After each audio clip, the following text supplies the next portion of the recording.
산마다 낮아지며 고르지 않는 곳이 평탄케 되며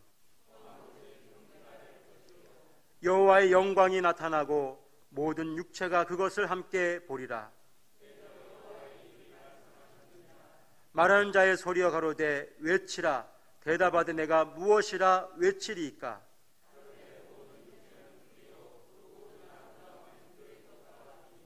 풀은 마르고 꽃은 시드나 우리 하나님의 말씀은 영영이 서리라 하라. 아멘.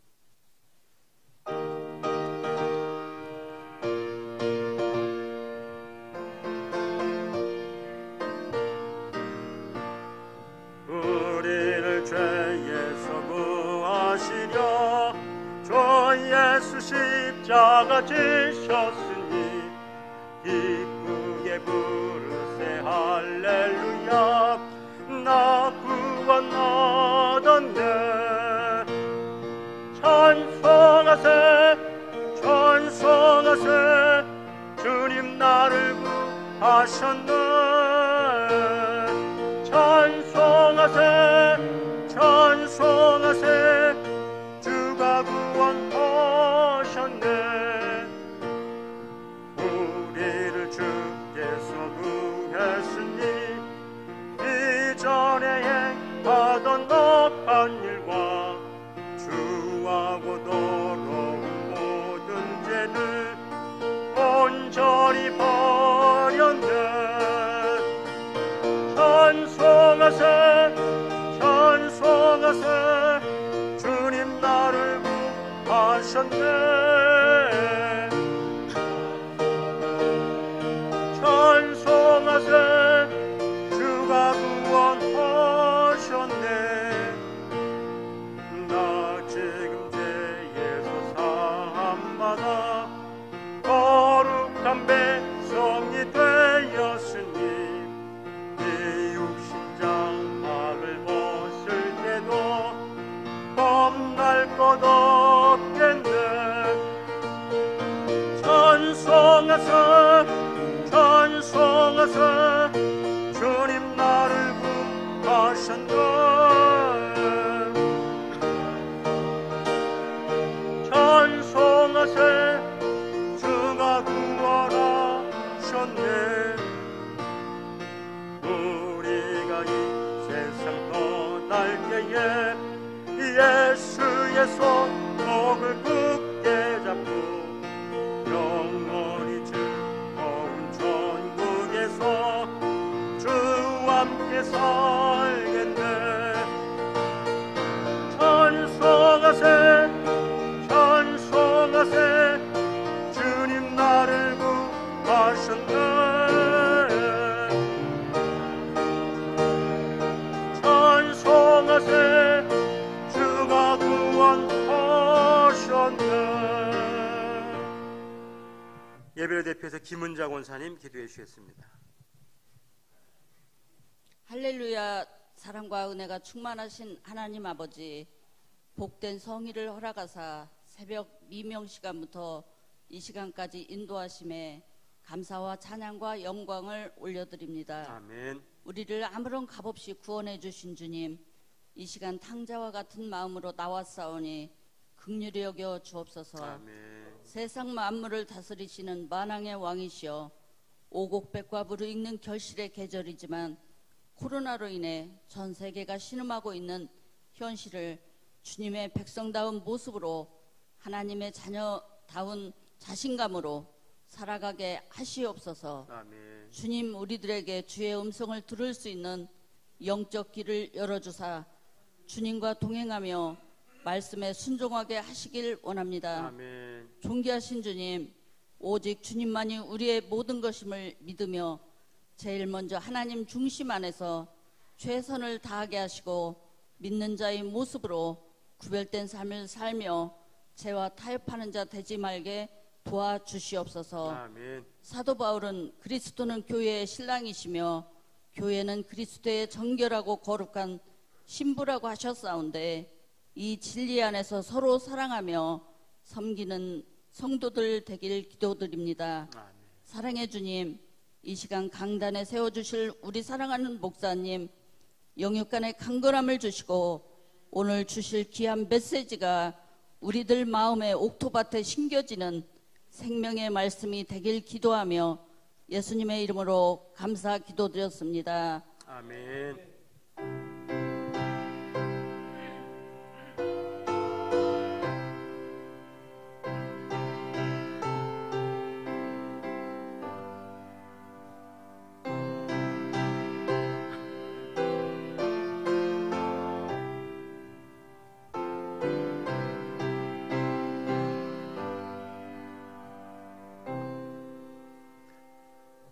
하나님 말씀은 신약 성경 야고보서 3장 13절로 18절까지의 말씀을 함께 교도하겠습니다. 신약 373쪽 야고보서 3장 13절로 18절입니다.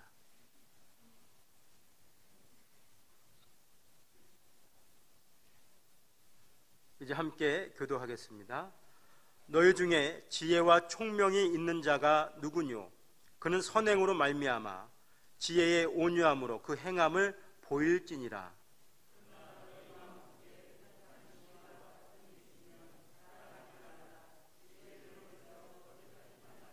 이러한 지혜는 위로부터 내려온 것이 아니요 세상적이요 정욕적이요 마귀적이니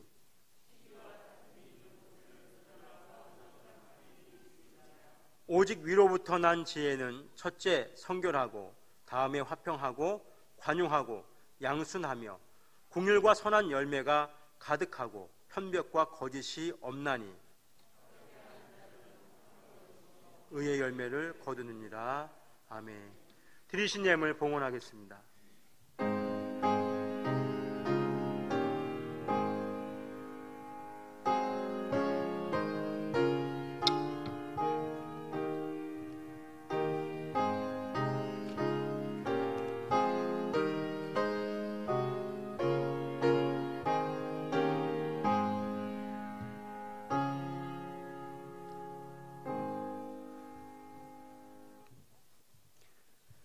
살아계신 저희들의 하나님 아버지, 10월도로 두 번째 주일, 복된 주일을 저희들에게 허락해 주셨습니다.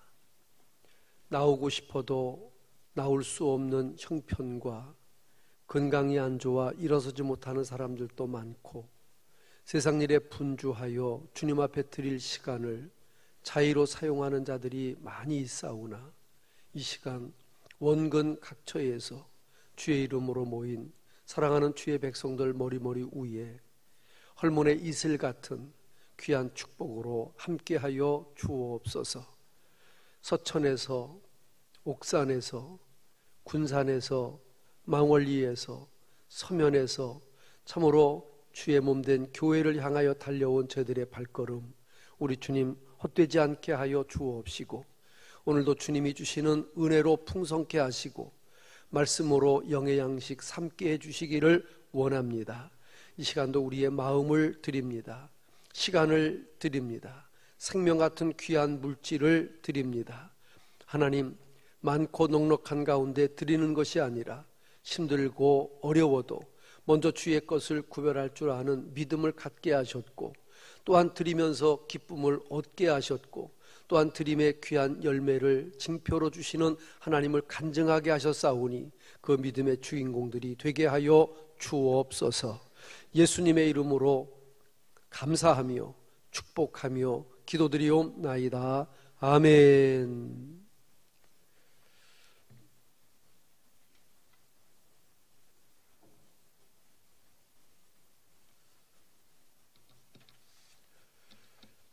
전국에서 가장 유명한 성가대, 우리 성일교회 일부 성가대의 찬양이 있겠습니다.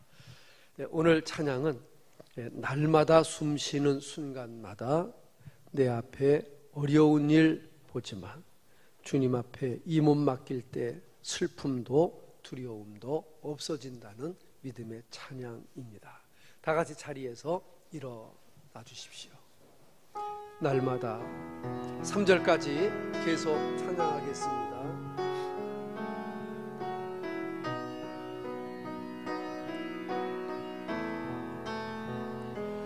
날마다 숨 쉬는 순간마다 내 앞에 어려운 일 보내 주님 앞에 이 몸을 맡길 때 슬픔 없네 두려움 없네 주님의 그 자비로운 손길 항상 좋은 것 주시도다 사랑스레 아픔과 기쁨을 수고와 평화와 안식을 날마다 주님 내 곁에 계셔 자비로 날 감싸주시네 주님 앞에 이 몸을 맡길 때 힘주시네 위로함 주네 나를 품에 어르시고 항상 평안함 주시도다 내가 살아 숨을 쉬는 동안 살피시다 약속하셨네 인생의 어려운 순간마다 주의 약속 생각해보네 내 맘속에 믿음 잃지 않고 말씀 속에 위로함 없네 주님의 도우심 바라보며 모든 어려움 이기도다 흘러가는 순간순간마다 주님 약속 새겨봅니다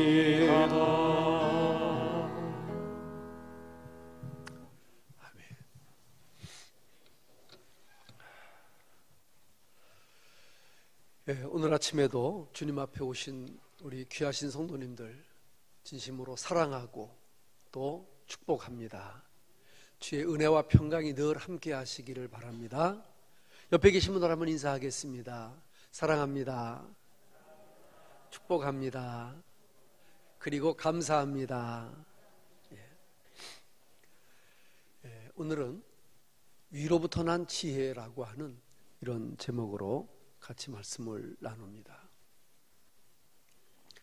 옛날 그리스라고 하는 나라에 아주 유명한 장군 한 분이 계셨답니다. 근데 이 장군이 싸움에는 백정백승인데 자기 핸디캡이 하나 있었습니다. 그 핸디캡이 뭐냐 하니까 왼쪽 눈이 하나가 없는 거예요. 한쪽 눈을 실명해가지고 한 눈을 가지고 사물을 보고 한 눈을 가지고 지휘를 하는 이런 장군이었습니다. 근데 이 장군이 마지막에 자기 초상화를 하나 남기고 싶었습니다.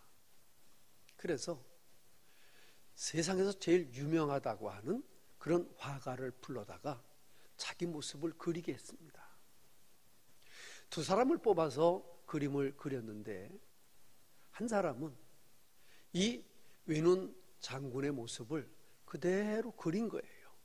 한 눈은 성하게, 한 눈은 감은 걸로. 근데 그 그림이 마음에 안 드는 거예요.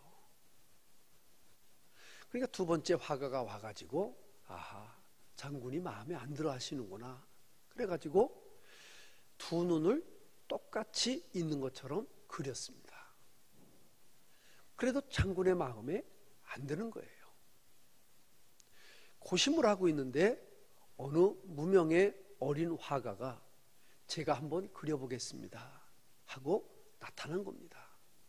이렇게 한번 그려봐라 그랬더니 이 어린 화가가 이 장군의 모습을 어떻게 그렸는고 하니 옆모습을 그린 거예요. 옆모습을 그리니까 이쪽 없는 눈은 나올 필요가 없는 겁니다. 오뚝한 코와 살아있는 눈과 뺨과 턱선을 잘 그렸더니 누가 보아도 한쪽 눈이 있는 사람인지 없는 사람인지 아무 눈치를 못 채게 그림을 너무너무 잘 그려서 그 화가에게 큰 상을 내렸답니다. 여러분, 이게 무엇일까요? 저는 지혜라고 생각합니다. 있는 그대로를 그려도 마음에 안 들고 또 없는 걸 있다고 그려도 마음에 안 들고 있는 그대로를 그리되 옆모습을 그려서 참 그분의 단점을 캄프라치해주고 있는 그 모습을 그대로 그려가는 그 화가에게는 어리지만 경험은 미숙했지만 지혜라고 하는 것이 있었던 것입니다. 이미 작고하신 미국의 40대 대통령 중에 레이건이라고 하는 분이 계셨습니다. 레이건 아시나요? 들어보셨죠? 그분은 탤런트 출신입니다. 연예인입니다. 그런데 그가 캘리포니아 주지사에 나와가지고 주지사에 당선이 됐습니다. 그가 폭발적인 인기를 얻어가지고 대통령 선거에서 당선이 됐습니다. 그런데 어느 날 이 레이건이 연설을 하고 차를 타려고 하는데 어느 교회 안에 총격을 받았어요.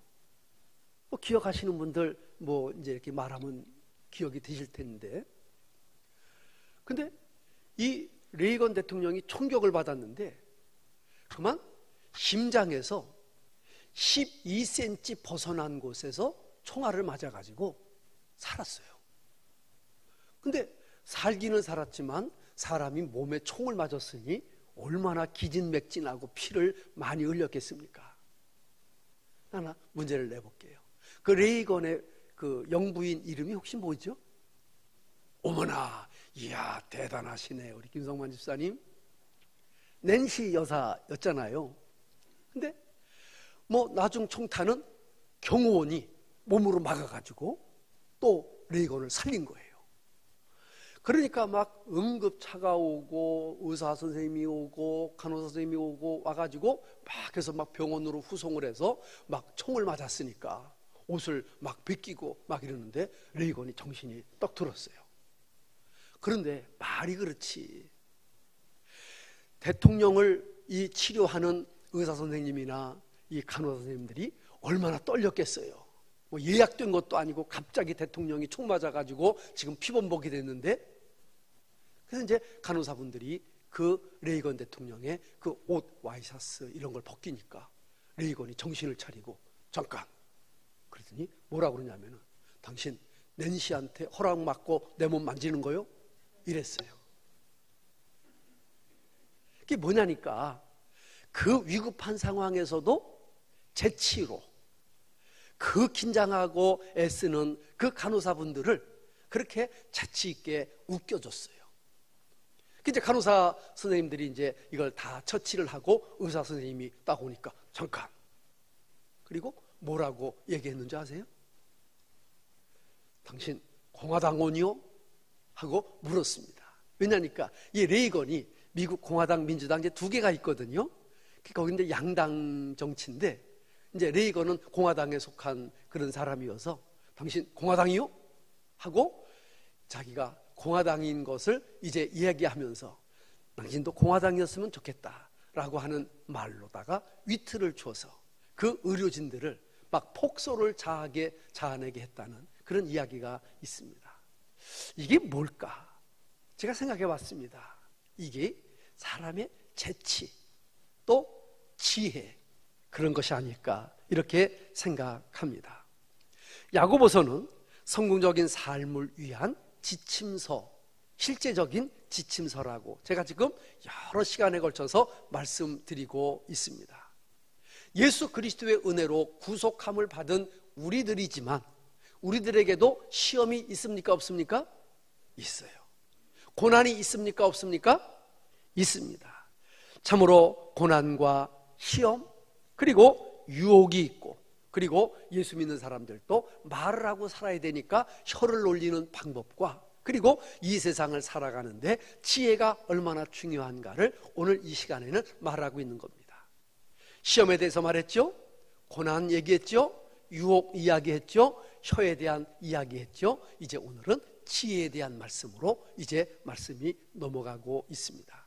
이 말씀을 듣는 저와 여러분들이 하나님이 주시는 그 지혜로 말하는 것도 지혜롭게, 행동하는 것도 지혜롭게, 모든 사람들에게 지혜롭게 살아가 인정받는 저와 여러분들이 다 되시기를 주의 이름으로 축복합니다.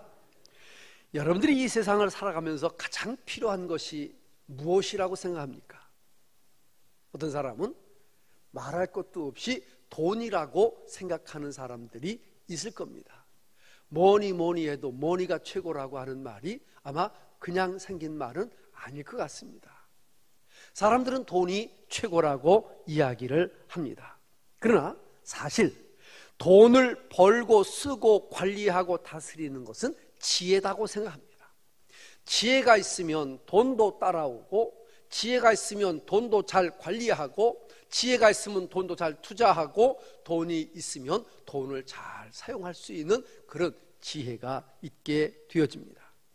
구약 성경에 보면 하나님께서 솔로몬 왕에게 너 무엇 원하느냐 1000번제 후에 물어보셨습니다. 솔로몬은 물질을 원하지 않았습니다. 물질을 원하지 않고 지혜를 원했습니다.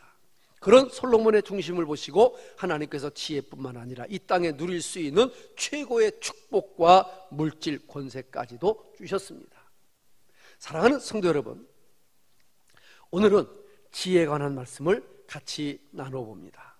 지혜에는 하늘에서부터 오는 지혜가 있고 세상으로부터 오는 지혜가 있다고 이야기합니다. 야고보는 하나님의 사람은 말에 대한 조심, 특별히 필요하고 또 하늘의 지혜가 필요하다고 말합니다.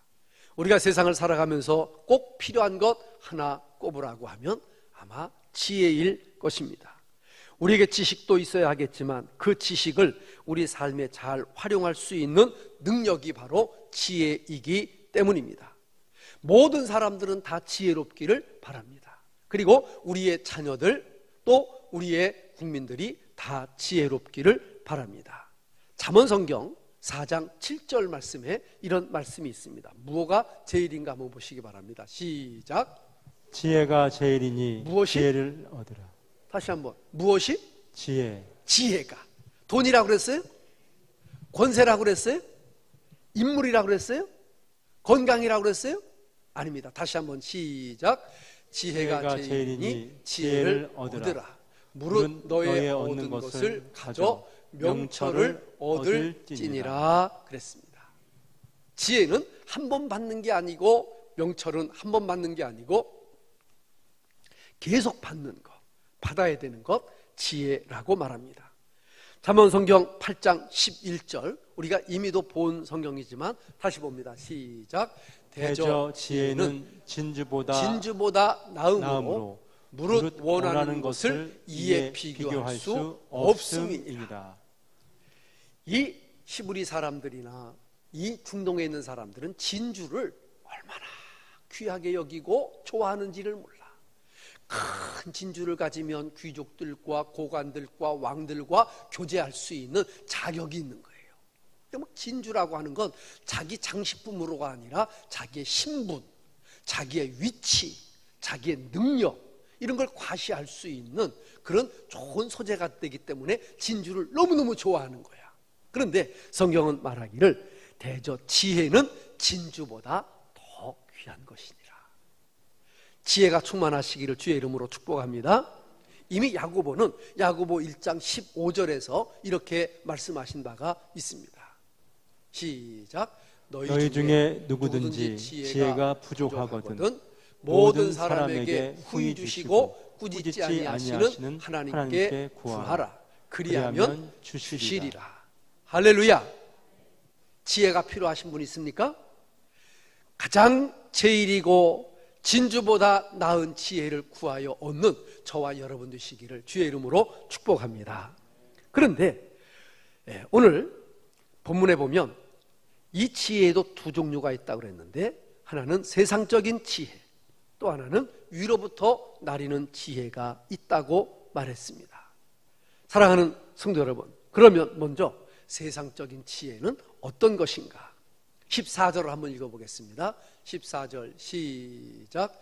그러나 너의 마음속에 독한 시기와 다툼이 있으면 자랑하지 말라. 진리를 거스려 거짓하지 말라 그랬습니다. 자, 보세요. 우리가 어떤 일을 하고자 하는데 거기에 시기가 있고 다툼이 있다고 하면 그건 지혜가 아니라는 말입니다. 시기라고 하는 것은 내가 높아지고자 하는 마음에서 나오는 것입니다. 남이 나보다 잘 되거나 높아지는 것을 꼴을 못 보는 것이 시기입니다. 주님은 마태복음 23장 12절에서 이렇게 말씀합니다. 시작. 누구든지 자기를 높이는 자는 낮아지고 누구든지 자기를 낮추는 자는 높아지리라. 시기라는 것은 분명 자신이 높아지고자 하는 마음에서 비롯됩니다. 그러므로 그것 분명히 세상에 속한 것임을 우리는 알아야 됩니다. 요셉의 형제들을 우리가 잘 압니다. 동생을 웅덩이에 빠뜨리고 팔아먹고 가장에서 짐승을 잡아 요셉의 옷에 묻혀 아버지에게 동물이 이제 잡아먹은 것 같다고 거짓말을 합니다. 이 거짓이 바로 시기요, 이것이 곧 다툼이라고 하는 증거입니다. 사울은 다윗을 시기했습니다.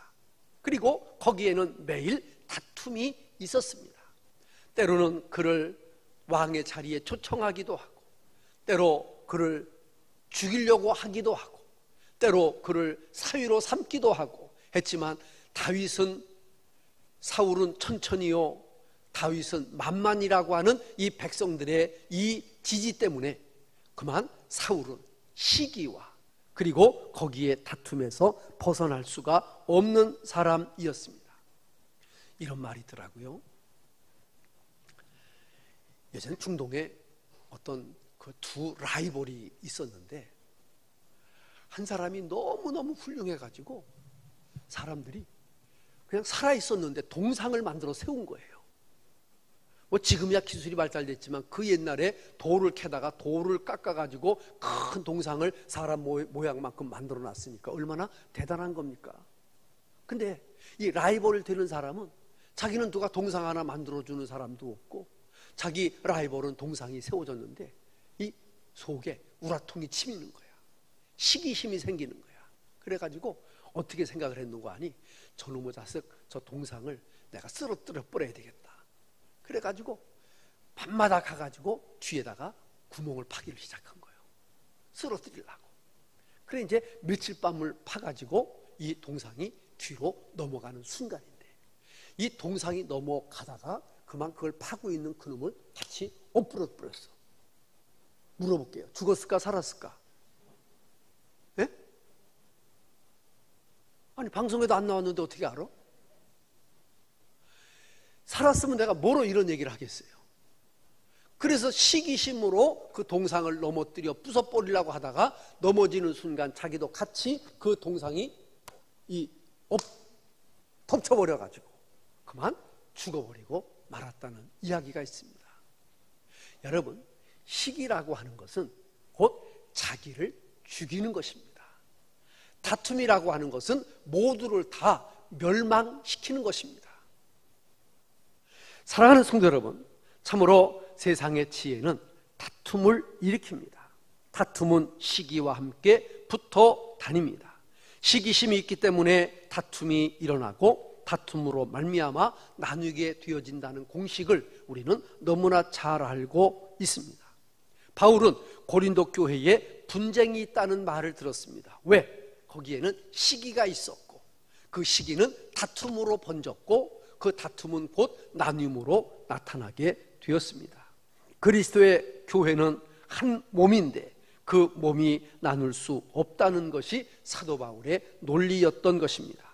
사도 바울은 에베소서 4장 3절에서 우리에게 이렇게 권면하고 말씀하고 있습니다. 시작. 평안에 매는 줄로 성령의 하나 되게 하신 것을 힘써 지키라. 그리스도의 몸이 나누는 것보다 더 악한 것은 없습니다. 왜 그리스도의 몸을 나누게 합니까? 거기에는 시기와 다툼이 있기 때문입니다. 사랑하는 성도 여러분, 우리 성일교회가 36년간의 세월을 지나왔습니다.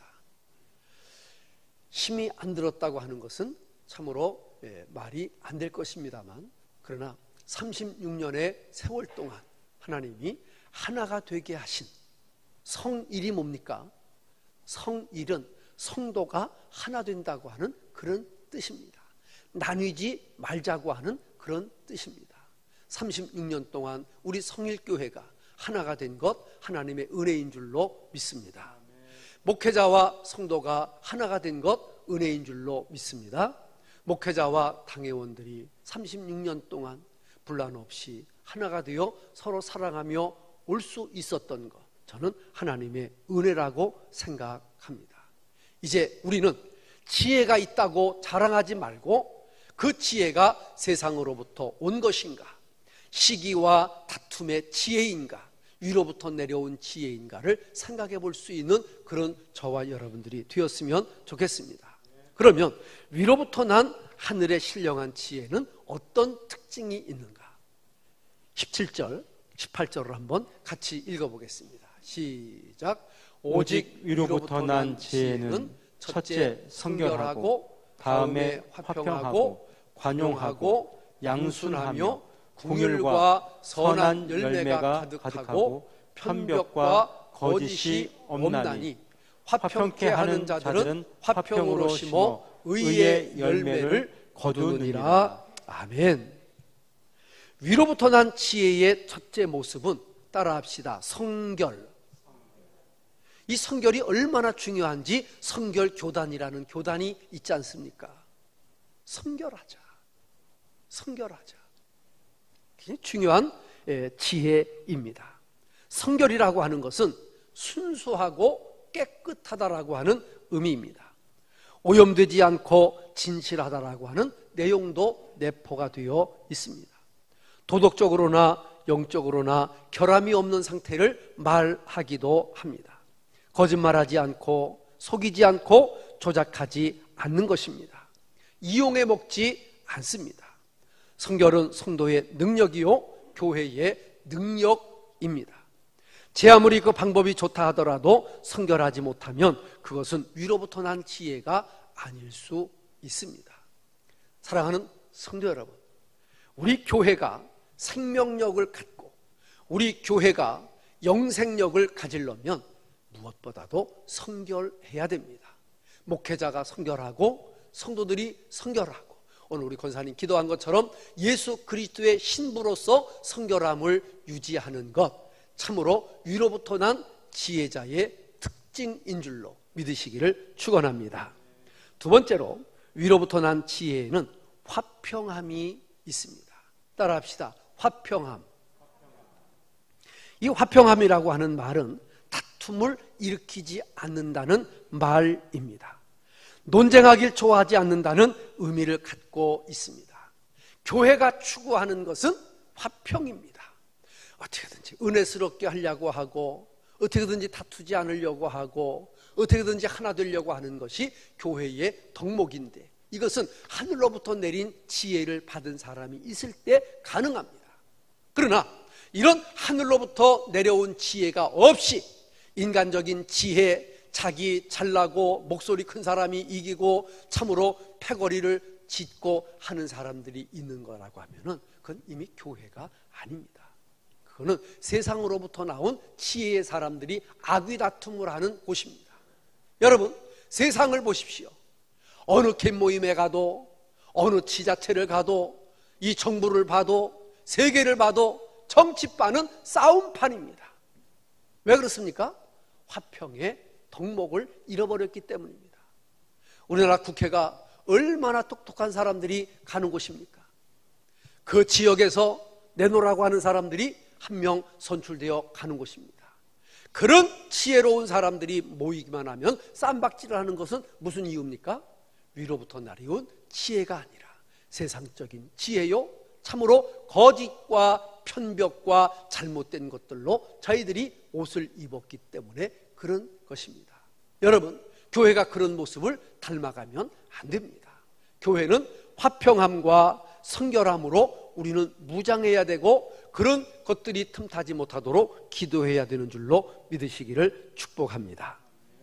사랑하는 성도 여러분, 성경은 이렇게 말합니다. 로마서 12장 18절로 보니까 다 같이 시작. 할 수 있거든 너희로서는 모든 사람으로 더불어 어떻게 하라고요? 평화하라고.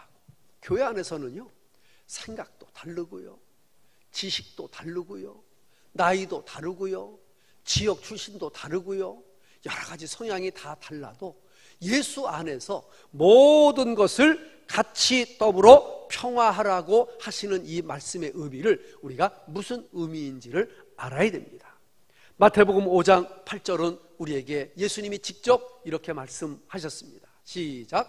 마음이 청결한 자는 복이 있나니 저희가 하나님을 볼 것이며. 자, 뿐만 아니라 화평케 하는 자는 복이 있나니 저희는 하나님의 아들이라 일컬음을 받을 것입니다. 여러분, 화평해야 하나님의 아들입니다. 화평해야 하나님이 기뻐하십니다. 화평한 사람들이 위로부터 난 지혜의 사람들인 줄로 믿으시기를 주의 이름으로 축복합니다. 셋째로는 위로부터 난 지혜는 따라합시다. 관용입니다. 말 못해요? 따라합시다. 관용입니다. 관용은 죄를 눈감아주는 것은 아닙니다. 허물을 덮어주는 것입니다. 상대방의 허물을 거듭거듭 말하는 자는 이간질하는 자이지만 허물이 있어도 참으로 그 허물을 덮어주는 것이 사랑입니다. 예수님은 간음한 현장에서 간음하다가 잡힌 여인을 만납니다. 예수님은 그 여인에게 관용을 베풉니다. 그 죄를 묻지 않는 것이 아니라 다시는 이와 같은 죄를 짓지 마라 라고 말씀하시면서 그를 덮어주시고 포용해 주셨습니다. 이게 관용입니다.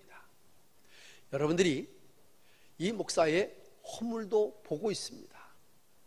목사의 부족한 것도 여러분들이 알고 있습니다. 그러나 그것을 거듭거듭 말하면 여러분들은 관용에서 좀 멀어지는 사람들입니다.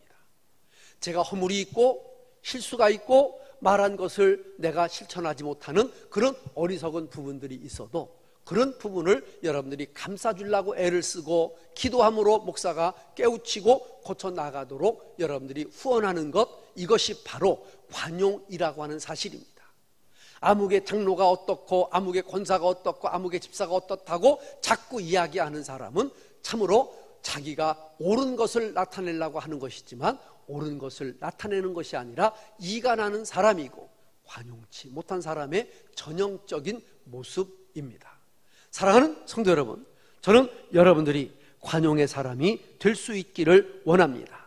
우리 주님이 우리의 허물대로 처치하셨다고 하면 이 자리에 설 목사가 누가 있고 이 자리에 앉을 성도들이 누가 있겠습니까?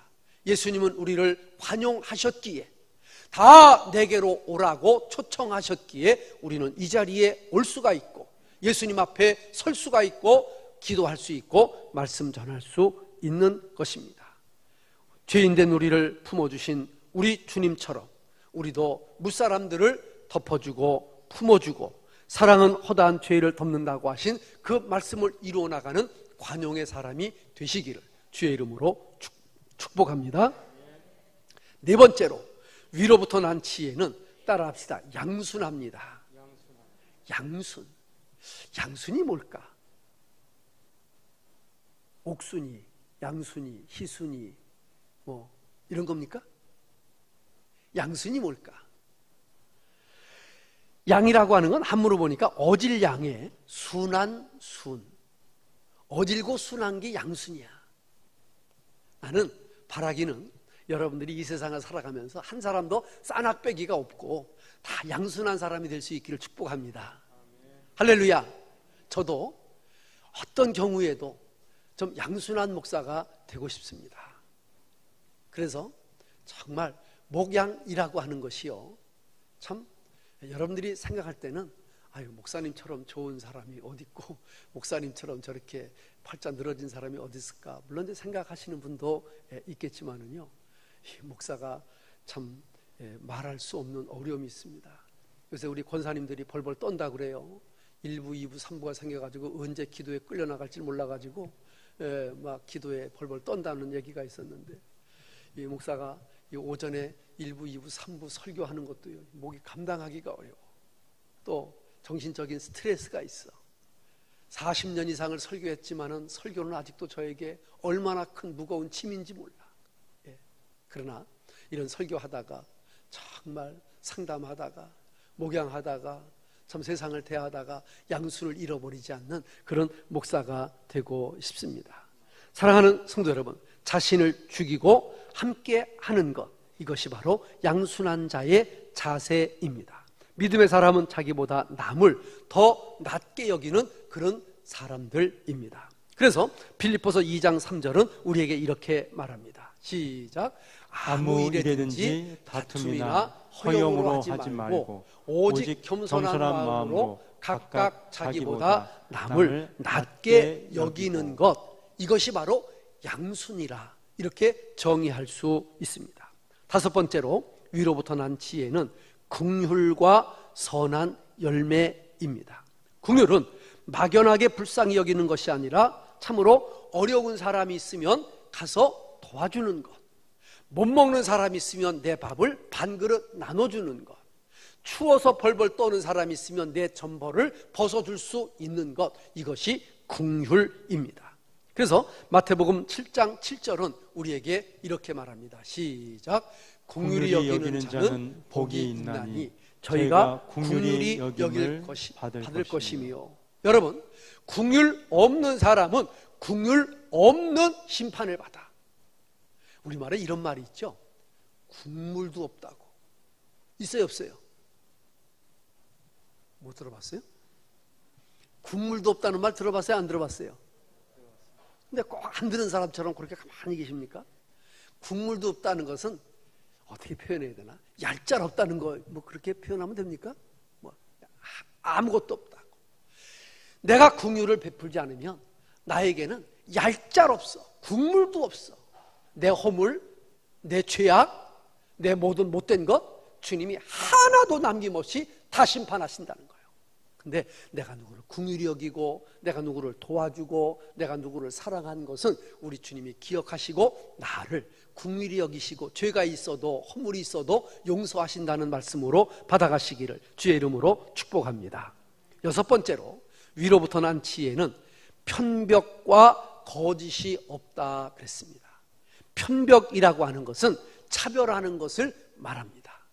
그리고 참으로 편벽이 없다는 것은 공정하다고 하는 뜻이고 흔들림이 없다는 의미이기도 합니다. 주님을 섬김에 있어서 한 마음이라고 하는 그런 의미입니다. 그렇습니다. 위로부터 난 지혜는 화평과 의의 열매, 참으로 이런 것들이 있습니다. 갈라디아 성경 6장 7절로 8절에 보니까 다 같이 시작. 스스로 속이지 말라. 하나님을 만홀히 여김을 받지 아니하시나니 사람이 무엇으로 심든지 그대로 거두리라. 자기의 육체를 위하여 심는 자는 육체로부터 썩어진 것을 거두고 성령을 위하여 심는 자는 성령으로부터 영생을 거두리라 그랬습니다. 성도들은 위로부터 난 지혜를 가지고 살아가는 사람들입니다. 때로는 내가 손해보는 것 같습니다. 세상 사람들이 볼 때는 어리석게 보이기도 합니다. 그리고 그렇게 살아가는 것이 무능해 보이기도 합니다. 그러나 위로부터 난 지혜로 살아가는 자들은 의의 열매를 거둘 줄로 믿으시기를 주의 이름으로 축복합니다. 위로부터 난 지혜로 살아가는 성도들을 사도 바울은 고린도후서 6장 9절로 10절에서 이렇게 표현했는데 아주 내 마음에 쏙 들어서 이 말씀 같이 한번 읽습니다. 시작. 무명한 자 같으나 유명한 자요 죽은 자 같으나 보라 우리가 살고 징계를 받는 자 같으나 죽임을 당하지 아니하고 근심하는 자 같으나 항상 기뻐하고 가난한 자 같으나 많은 사람을 부욕해 하고 아무것도 없는 자 같으나 모든 것을 가진 자로다. 아멘. 이 말씀 가운데 아무것도 없는 자 같으나 모든 것을 가진 자, 그런 사람들이 위로부터 나리온 지혜를 받고 살아가는 사람들인 줄로 믿으시기를 축복합니다. 이제 결론의 말씀입니다. 세계적으로 유명한 록펠러라고 하는 참으로 세계 최대의 갑부가 있었습니다. 이분이 이런 유명한 말을 했습니다. 내 사업 성공 비결은 하나님께로부터 온 지혜라고 했습니다. 여러분, 록펠러 같은 사람만 지혜가 필요합니까? 아닙니다.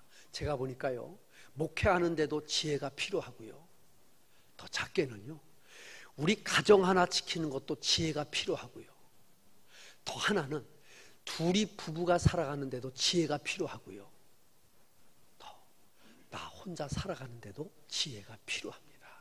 이 지혜가 여러분들 속에 충만하시기를 주의 이름으로 축원합니다. 여러분들의 자녀에게 이 지혜가 있기를 주의 이름으로 축원합니다. 주의 이름으로 축원합니다. 지혜 있을지어다. 저에게도 있을지어다. 아멘. 하나님의 은혜가 위로부터 나르는 지혜가 충만하시기를 주의 이름으로 축복합니다. 할렐루야. 우리 찬송 한 장 드리겠습니다.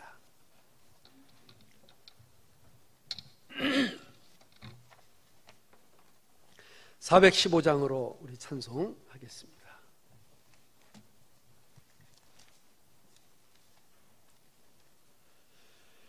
주 없이 살 수 없습니다. 죄인의 구주가 없으면 살 수가 없습니다. 1절, 2절, 4절 부르겠습니다.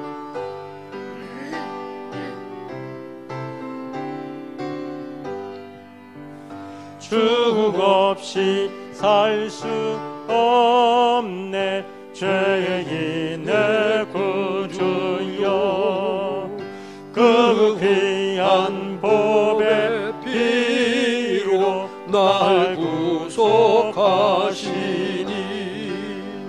구주의 사랑으로 흘리신 보혈이 내 소망 나의 위로 내 영광 됩니다. 주 없이 살 수 없네 나 혼자 못 서리 힘없고 부족하며 지혜도 없으니 내 주는 나의 생명 또 나의 힘이라 주님을 의지하여 지혜를 얻으리 주 없이 살 수 없네 새 물이 흐르고 이 깊은 고독 속에 내 생명 끝나도 살아온 풍랑일 땐 날 지켜주시고 내 곁에 계신 주님 늘 힘이 되시네.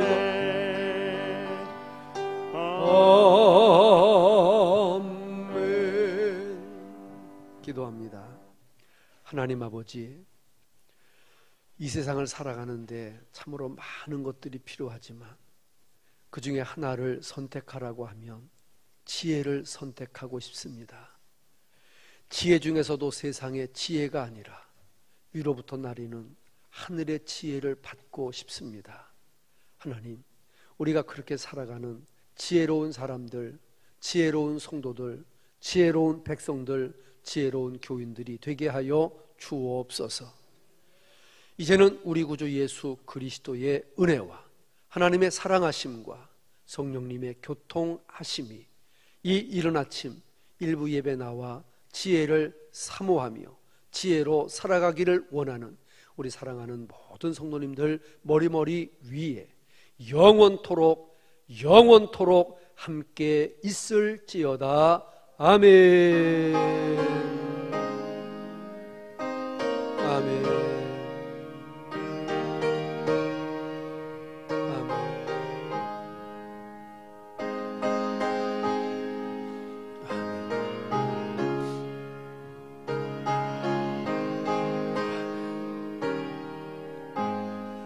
아멘.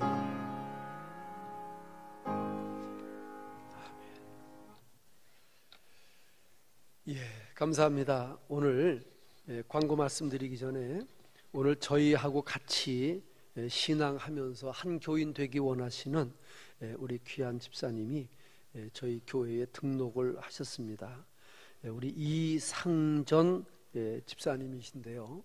여기는 초신자라고 평신도라고 이렇게 써 놓으셨는데 아마 겸손하신 마음의 발로가 아닌가 싶고 또 평신도로 초신자 같은 마음으로 신앙생활을 다시 한번 하시겠다는 그런 결심이신 것 같기도 합니다. 우리 이상전 우리 초신자 평신도 우리 성도님 한번 일어나 보실까요? 잠깐만. 예.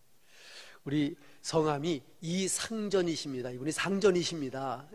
잘 이렇게 받들어 모시기를 바라고요. 우리 아내 되시는 분이 우리 오금수 우리 권사님이시고요. 이 두 분은요, 여기 장항에 사시는 분이 아니고 저 서면에 사세요. 서면 화력발전소 아시죠? 그 동네에 사시는데 여기까지 오시는데 30-40분 걸리십니다. 몇 주 전부터 나오셨는데 오늘 이렇게 저희 교회 새 가족으로 등록하고 또 이렇게 입적하도록 하겠습니다. 기도하겠습니다. 하나님 아버지, 우리 이상전 또 오금수 귀한 권사님 부부를 주의 장중에 붙잡아 주옵시고 이 시대에 참으로 아굴라와 브리스길라처럼 하나님의 몸된 교회에 또 주의 정에게 꼭 필요한 하나님의 일꾼들 되게 하시고 충성된 종들 되게 하시고 지혜로운 직분자들 되게 하옵소서. 예수님의 이름으로 축복하며 기도합니다. 아멘. 코로나 이후에 처음으로 등록하신 우리 귀한 분, 제가 평생 잊지 못하실 것 같습니다. 우리 이상전 우리 오금수 귀한 권사님 부부신데 우리 박수로 한번 환영하겠습니다. 감사합니다. 고맙습니다. 코로나 시대에 특별한 광고가 없습니다. 특별히 10월에는 성경 일독에 한번 도전해 보시는 그런 기회가 되셨으면 좋겠고요. 요새는 이렇게 성경을 이렇게 혼자 읽는 것보다도 들으면서 눈으로 보면서 읽는 이런 어플 앱이 있어가지고요. 나 그런 것 좀 깔아줬으면 좋겠다 하시는 분들이요, 우리 목사님들한테 말씀하시면 그냥 무료로 깔아주시고요. 저도 있거든요. 여기 성경만 이렇게 피면은요, 그냥 성경이 그냥 나와요. 그냥 막 나온다니까. 제가 한번 시연을 한번 해볼까요? 여기 이제 이렇게 큰 글자 성경이라고 하는 게 있고요. 또 이제 매일 또 성경 읽는 게 있어요. 그래서 성경 1년에 10독하기 뭐 이러면은요, 여기 이제 1년 10번 이전에 듣던 성경 뭐 이렇게 하면은요, 그냥 성경이 나와요. 물과 물로 나뉘라 하시고 하나님이 궁창을 만드사 궁창 아래의 물과 궁창 위의 물로 나뉘게 하시니 그대로 되니라. 하나님이 궁창을 하늘이라 부르시니라. 저녁이 되고 아침이 되니 이는 둘째 날이니라. 하나님이 이르시되 천하의 물이 한 곳으로 모이고 굳이 들어. 이거 조금 빠른 성경이고요. 아주 천천히 읽는 것도 있어요. 근데 사람이요, 성경을 읽다 보면 딴 생각도 하고요.